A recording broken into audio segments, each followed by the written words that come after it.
السلام علیکم، میں امداد سومرو۔ فوج نے مولانا فضل الرحمان کو خوش کر لیا ہے، دل جیت لیے ہیں مولانا فضل الرحمان صاحب کے۔ مولانا صاحب راضی ہو گئے، راضی کر دیا فوج نے مولانا صاحب کو، لیکن غصے میں ہیں مولانا فضل الرحمان صاحب اب چیف جسٹس آف پاکستان پر، chief justice of Pakistan mister justice Gulzar Ahmed Khan صاحب پر۔ ان پر انہوں نے نہ صرف مولانا صاحب بلکہ ان کی پوری جماعت غصے میں ہے، اور ایک پوری کی پوری مہم ہے ان کے خلاف جو چلائی جا رہی ہے، اور ایک فیصلہ ہے عدالتی۔ کیا فیصلہ ہے، کیوں یہ سارا کچھ ہو رہا ہے، اس پر میں بعد میں آتا ہوں، لیکن پہلے کیونکہ معاملہ ہے سیاسی، یہ قانونی اور مذہبی معاملہ ہے، اس کو ذرا بعد میں لے کر جاتے ہیں۔ پہلے ہے سیاسی معاملہ۔ مولانا فضل الرحمان صاحب نے کل بھی اعتراف کیا تھا، آج بھی اعتراف خوشی کے ساتھ کیا ہے، تعریف کے ساتھ کیا ہے، لیکن مسئلہ یہ ہے کہ مولانا صاحب کا اعتراف جو ہے وہ پی ٹی آئی کو وہ کیا ہوتا ہے، جس طرح بے بسی پی ٹی آئی کی اس سے بڑھ رہی ہے، ویسے بھی پی ٹی آئی بے بس اور بے سہارا تو ہو چکی ہوئی تھی۔ نظر آ رہا تھا کہ تحریک انصاف والوں کو اب وہ سہولتیں میسر نہیں ہیں۔ اس سے پہلے والے ویلاگ میں نے گزارش کی تھی نا کہ کس طرح اب عمران خان صاحب کی اخلاقیات، ان کے کردار، ان کے مالی اور اخلاقی کرپشن پر سوالات اٹھائے جا رہے ہیں، کس طرح یہ کہا جا رہا ہے کہ وہ دیانتدار نہیں ہیں، کس طرح بتایا جا رہا ہے کہ وہ خائن ہیں، کس طرح بتایا جاتا ہے کہ جی وہ جو ریاست مدینہ کا نعرہ لگا رہے ہیں وہ صرف دکھاوا ہے، وہ کر کچھ اور رہے ہیں، اور عوام کو مذہبی کارڈ بیچنے کے لیے، مذہبی کارڈ کے استعمال کے لیے وہ اس طرح کی باتیں کر رہے ہیں۔ تو بہرحال تو اب مسئلہ یہ ہے کہ پی ٹی آئی کو کیونکہ وہ والی ساری چیزیں جب نہیں میسر ہوئی تو وہ اس کا اثر جو ہے اپوزیشن کی طرف بھی جاتا ہے، ٹریول کرتی ہے چیزیں۔ نظر آ رہا ہوتا ہے کہ جی اگر تحریک انصاف کو جو پہلے سہولتیں میسر تھیں 20 نومبر سے پہلے والی وہ اب نہیں ہیں، تو پھر چلیں جو پہلے ان کا ساتھ دیتے تھے اب نہیں دیتے تو ان کی تعریف ہی صحیح۔ لیکن مسئلہ یہ ہے کہ اپوزیشن تعریف کر رہی ہے تو ادھر پی ٹی آئی کی طرف پریشانی ہے، اور پی ٹی آئی والے جو پہلے دناتے پھرتے تھے، ان کی اپنی حکومت بھی نہیں ہوتی تھی، پولیٹیکلی دناتے پھرنے کی میں بات کر رہا ہوں، ان کی اپنی حکومت نہیں ہوتی تھی، اپوزیشن میں تھے، تو جس جگہ مرضی دھرنا دے دیتے تھے، جہاں سے مرضی لانگ مارچ شروع کرتے تھے۔ وہ کہتے ہیں نا عمران خان صاحب جہاں کھڑے ہوتے تھے وہاں سے لائن شروع ہوتی تھی، پاکستان کی سیاست وہاں سے شروع ہوتی تھی جہاں سے عمران خان صاحب کھڑے ہو جاتے تھے، کیونکہ سہولتیں تھیں، بیساکھیاں تھیں، سارا کچھ تھا۔ اب وہ نہیں ہے، حکومت ہے، حکومت کا ساڑھے تین سال گزر گئے ہیں، تو اس کے بعد پی ٹی آئی کی بے بسیاں جو ہیں وہ نظر آ رہی ہیں، اور بے بسیوں کے پیچھے ان کی کارکردگی ہے، اور کارکردگی سے بڑی چیز وہ جو مولانا فضل الرحمان صاحب کہہ رہے ہیں، یا وہ جو پرویز خٹک صاحب کہہ رہے ہیں۔ پرویز خٹک صاحب وزیر دفاع ہیں اور وہ اب کے پی کے میں ہیں، اور ظاہر ہے جو جمعہ، ہفتہ اور اتوار، یہ 3 دن زیادہ تر سیاستدان جو ڈائریکٹلی الیکٹ ہوتے ہیں وہ جاتے ہیں اپنے حلقوں میں، اپنے ڈیروں پر بیٹھتے ہیں، فاتحہ خوانیاں کرتے ہیں، کہیں کوئی تقریب ہوتی ہے، کہیں کوئی افتتاح ہوتا ہے، کہیں کوئی شادی ہوتی ہے، تو وہ ان کا ایک پورے 3 دن جو ہوتے ہیں وہ مسلسل اپنے حلقے میں ہوتے ہیں، اپنے لوگوں کے مسائل سننے، تھانہ کچہری، مطلب وہ بھی کوئی جرگا، کوئی اس طرح کی، وہ ہم سندھی میں اس کو راجوڑی کہتے ہیں، وہ جو فیصلے وصلے ہوتے ہیں ڈیروں پر بٹھا کر، تو وہ سارا بھگت رہے ہوتے ہیں۔ تو وہاں پر پرویز خٹک صاحب نے کہا ہے، اشارہ دیا ہے کہ جو کے پی کے میں پی ٹی آئی کو شکست نہیں ہوئی، مولانا صاحب کو جتوایا گیا ہے غیبی طاقت کے ذریعے۔ وہ ہوتا ہے نا، وہ جو امداد ہوتی ہے وہ دوسری، وہ غیبی، وہ والی نہیں، اللہ معاف کرے، آسمانوں والی نہیں، دوسری والی جو ہمارے ہاں ہوتا ہے، جس کو نواز شریف صاحب خلائی مخلوق کہا کرتے تھے، انہوں نے اس طرف اشارہ دیا ہے کہ وہ جیتے نہیں ہیں، ان کو جتوایا گیا ہے۔ اب یہ ہے بے بسی پی ٹی آئی کی، وہ حالانکہ پرویز خٹک صاحب تو اپنے علاقے میں جیت گئے ہیں، اب یہ بے بسی اس حد تک محدود نہیں ہے۔ کل میں نے اپنے ایک ویلاگ میں گزارش کیا تھا، آپ کو بتایا تھا کہ وزیر اعظم عمران خان صاحب جو ہیں، ان کے پاس، ان کے ساتھ ایک ہر وقت ان کے ساتھ رہنے والے جو پرائم منسٹر آفس کے ایک بہت بڑے شخصیت ہیں، وہ ان سے گپ شپ ہوئی تھی، تو وہ کیا سمجھ رہے تھے کہ عمران خان صاحب کس حد تک تنہا ہو گئے۔ وہ باتوں میں یہ نہیں کہہ رہے تھے کہ وہ تنہا ہو گئے، وہ یہ کہہ رہے تھے جی خان جو ہے نا، وہ خان ڈٹا ہوا ہے، باقی پارٹی ساتھ نہیں دے رہی، خان ڈٹا ہوا ہے۔ تو وہ ایک طریقہ ہوتا ہے بات کرنے کا، جی میں کہوں، میں اس کو سمجھوں گا کہ عمران خان صاحب تنہا ہو گئے، وہ یہ سمجھتے ہیں کہ خان صاحب تنہا کھڑے ہوئے ہیں، تنہا ڈٹے ہوئے ہیں۔ تو وہ کہ جی بلدیاتی انتخابات پارٹی نہیں چاہتی کہ کروائیں، لیکن خان صاحب ڈٹے ہوئے ہیں۔ اسی میں نے ویلاگ میں ایک دیہاتی پی ٹی آئی کے لیڈر کی بات بتائی تھی، وہ کہتا ہے جی اسی تھے، وہ ٹھیٹھ پنجابی میں بات کر رہے تھے، وہ جو اپنے لہجہ ان کا اسٹائل تھا۔ بہرحال انہوں نے کہا تھا کہ جی ہم جو جاتے ہیں تو لوگ ہم سے سوال نہیں کرتے، گالیاں دیتے ہیں، اب یہ نہیں پوچھتے کہ سانو دتا کیجئے، وہ دیتے ہیں ہمیں جو گالیاں۔ تو ہم تو اب پی ٹی آئی کی طرف سے لڑیں گے نہیں, پی ٹی آئی کو لوگ نہیں ملیں گے انتخابات لڑنے والے. اب اس کا ایک نیا جو ہے وہ نظارہ کراچی میں آپ نے دیکھا. اسد عمر صاحب پریس کانفرنس کرنے گئے تھے اور پریس کانفرنس کا مدعا انصاف ہاؤس پر مدعا تھا حکومت سندھ کے خلاف. ظاہر ہے سندھ میں وہ اپوزیشن میں ہے اور ان کا رائٹ ہے وہاں پر حکومت سندھ کی کارکردگی پر تنقید کریں. اس سے پہلے فواد چودھری صاحب نے پریس کانفرنس کی تھی, وہ گئے تھے عالمگیر خان صاحب کے ساتھ جو انسیڈنٹ ہوا, ان کے والد صاحب ایک حادثے میں فوت ہو گئے. وہ جو نالے کے اوپر بنی ہوئی بینک کی بلڈنگ تھی وہ گری تھی تو اس میں کولیپس کر گئی تھی, تو اس میں عالمگیر خان صاحب کے والد صاحب بھی انتقال کر گئے تھے. تو وہ وہاں گئے ہوئے تھے, وہاں پر وہ بھی جہانگیر ترین صاحب بھی گئے ہوئے تھے. جہانگیر ترین اور فواد چودھری صاحب پر میں بعد میں آتا ہوں. اسد عمر صاحب کے ساتھ جو ہوا, انصاف ہاؤس گئے تھے وہ پی ٹی آئی کے مرکزی دفتر,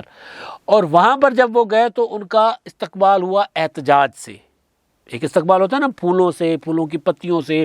وزیر آ رہے ہیں, وفاقی وزیر آ رہے ہیں, اپنی پارٹی کے دفتر میں آ رہے ہیں تو ذرا کوئی گھوڑے شوڑے نچوا دیتے ہیں لوگ, ذرا کوئی کراچی ہے تو کوئی لیوا شیوا ہو جاتا ہے. لیاری کے ہمارے جو بلوچ بھائی جو اپنا ڈانس کرتے ہیں خاص افریقن ڈانس, تو وہ لیوا شیوا ہو جائے یا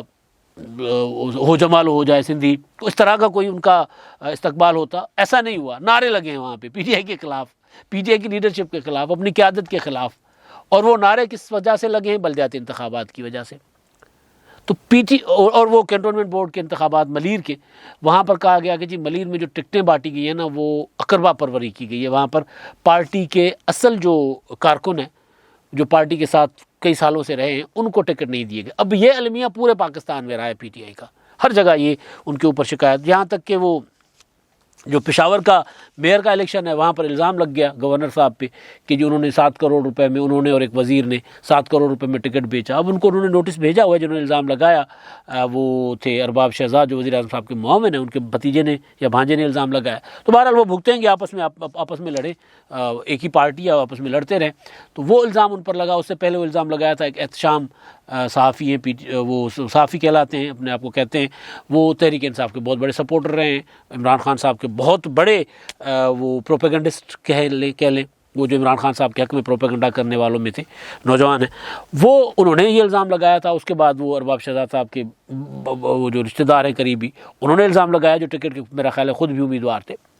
تو یہ الزامات پی ٹی آئی پر کراچی سے پشاور تک, خیبر تک لگ رہے ہیں کہ جی ٹکٹیں جو ہے نا, یہ سینٹ میں بھی لگے تھے, ہر انتخاب میں لگتے ہیں کہ جی ٹکٹیں جو ہے نا یہ بیچتے ہیں, فروخت کرتے ہیں اور یا اپنوں میں بانٹتے ہیں. عمران خان صاحب نے اسی بنیاد پر پوری کی پوری تنظیمیں توڑ دی پورے ملک کی پارٹی, اور نئے صوبائی صدور لگا دیے. نئے جنرل سیکرٹری اسد عمر صاحب جنرل سیکرٹری بننے کے بعد وہاں گئے تھے. تو وہاں پر اسد عمر صاحب نے کے خلاف ہو گیا اپنے لوگوں نے, یعنی بندہ اپنے گھر جائے. پی ٹی آئی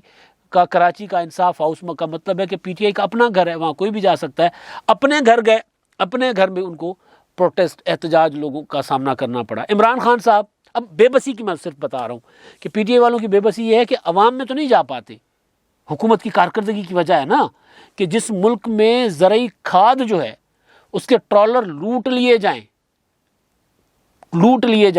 سندھ میں بدین میں, وہ لوٹ لیے گئے نا. اب وہ وہاں پر فواد چودھری صاحب پہ میں نے بعد میں آنا تھا لیکن ابھی بتا رہا ہوں, وہ کہہ رہے تھے جی پاکستان میں کیونکہ بہت سستی ہے کھاد اور باہر جا رہی ہے, لہذا اس وجہ سے پاکستان میں بحران پیدا ہوا ہے. تو بھائی باہر جانے سے کون, ایک پیداوار ہے آپ کی, آپ نے پہلے اپنے ملک کی ضرورت پوری کریں اور اس کے بعد باہر بھیجیں. جواز خوبصورت ہوتے ہیں ان کے پاس, اتنے خوبصورت جواز کہ بندہ سن کے سوچتا ہے کہ یار یہ افلاطون کے زمانے میں پیدا ہوتے, ارسطو کے زمانے میں پیدا ہوتے, وہ تو ان کے گھر کے پانی بھر رہے ہوتے. یہ اتنے بڑے سیانے ہیں. مطلب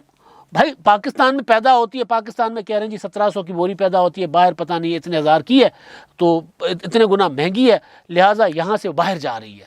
تو بھائی باہر کون روکے گا, ایکسپورٹ کون روکے گا؟ پہلے اپنی ضروریات پوری کرو اور اس کے بعد باہر بھجواؤ, بے شک کماؤ,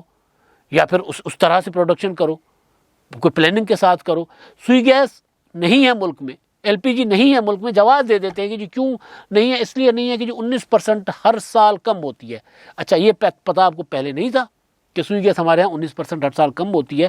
اسی وجہ سے ایل این جی کے معاہدے ہوئے تھے, ان کے اوپر آپ نے مقدمات کر دیے. وہی سیم پیٹرن ہے, وہی سیم پیٹرن جو بینظیر بھٹو شہید کے خلاف نواز شریف صاحب نے اختیار کیا تھا نا آئی پی پی کے معاملے کو لے کر. جی بجلی زیادہ پیدا کر دی ہے, مقدمے کر دیے تھے بینظیر صاحبہ پہ. اچھا نواز شریف صاحب بہت بہتر ہو گئے, انہوں نے کام شام کرنا شروع کر دیے. اچھا انہوں نے وہ مقدمے بازیاں اس طرح شروع نہیں کی اپنے اس دور میں جو گزشتہ دور تھا,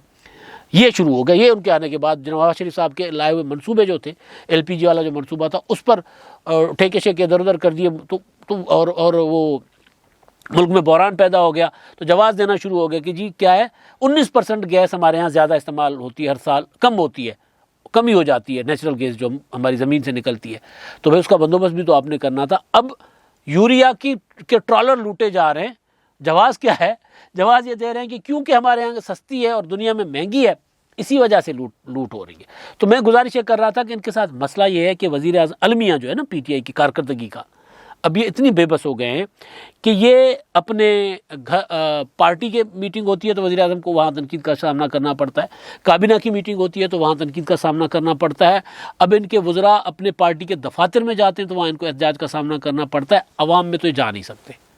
عوام میں جائیں گے تو ان کو پتہ ہے کہ ہمارا جو حشر ہوگا. تو یہ ان کی بے بسی. اور ادھر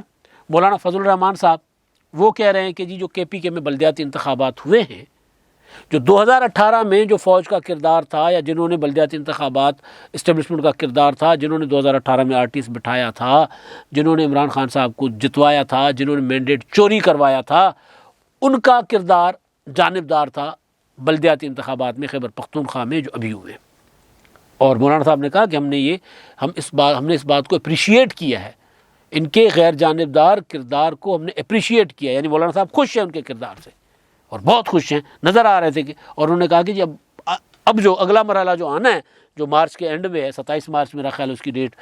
ٹینٹیٹیو آ گئی ہے, اس کا اناؤنسمنٹ کر دے گا اپنا الیکشن کمیشن کل زیادہ امکان یہ کل ہو جائے گا. تو اس میں PTI کے ساتھ مزید جٹ ہونی ہے, ان کی مزید حالت خراب ہونی ہے اور ان کو وہ ووٹ نہیں لے پائیں گے جتنے ابھی لیے ہیں. اور نظر بھی آ رہا ہے کیونکہ یہ والے جو اضلاع جو 18 اضلاع ہیں وہاں پر PTI جن 17 اضلاع میں انتخابات ہو چکے ہیں بلدیاتی, ان کی نسبت کمزور ہے, زیادہ کمزور ہے.